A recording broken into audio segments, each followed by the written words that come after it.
finally, there's one method that is worth talking about, is direct imaging. Can we take a picture, why can't we just take a picture of these systems? Now, in general, the reason is because planets are far fainter than stars. And they're right next to stars.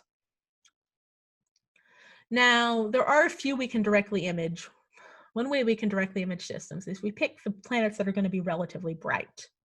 So we want planets that are big, and we want them to be young because they're still hot. Then we block the star's light with something called a coronagraph, and we observe the planet. And usually it's better to do this in the infrared if you're to detect the planet's thermal radiation, where it's going to be even brighter.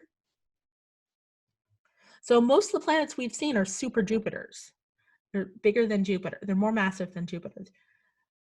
Now, the nice thing is we're getting a lot of information about this. So for instance, this is HR 8799.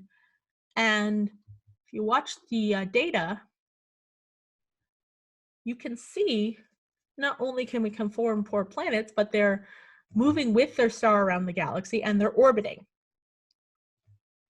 And again, you can see the scale. So this is very much an outer solar system thing. And all of these are several times Jupiter's mass.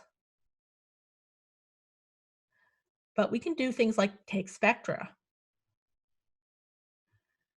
Now, another thing we can do is we can see the disks that we think planets form out of. We're going to talk more about that later. And with later systems, with systems that are most of the way through planet formation or kind of finishing up, we can sometimes see planets. So the picture to the right is the debris disk and planet of Beta Pictoris. The planet is Beta Pictoris b. And again, we used various coronagraphs to get this.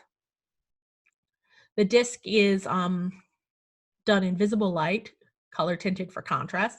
And the planet is at 3 microns. And again, this is a planet that's much more massive than Jupiter. Now, of course, the main problem with seeing these planets is less about the planets and the fact they're right next to really bright stars. The contrast is what's killing us. So it'd be nice if we could find some planets where weren't next to stars. And there are a few objects that might be rogue planets. So this is WISE 0855-0714. It's one of the closest objects to us in terms of stars. It is only about 2 parsecs away. And that would mean if it's a star, it would be the 4th closest star system. And it looks like a brown dwarf, and it was found in surveys it was found when people were looking for brown dwarfs.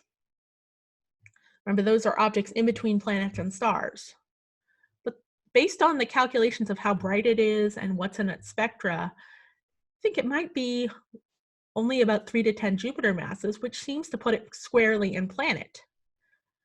Now, it's pretty dim. It's only about the temperatures of about 260 Kelvin, which is a little bit below the freezing point of water. You know, compare that to a star, which has temperatures of thousands of Kelvin at its surface. So we would be able to image young planets if they weren't next to stars, what we could call rogue planets. And then we could start to discussing, is this objects like this one, is it something like, is it a planet or is it a brown dwarf? What do we count this thing as? Okay, so what we talked about today. We talked about all these methods for finding planets. The 2 most successful are radial velocity and transits.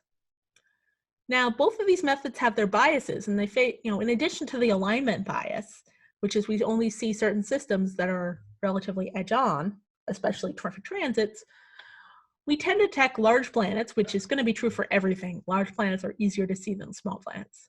And both the radial velocity and transit method work best for close-in planets. A close-in planet is making their star move faster, even if it's moving over a smaller distance.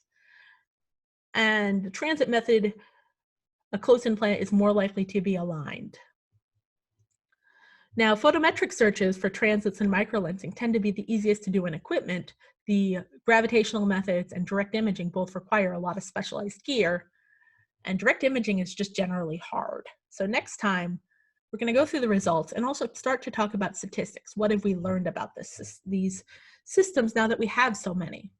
All right, I'll see you then.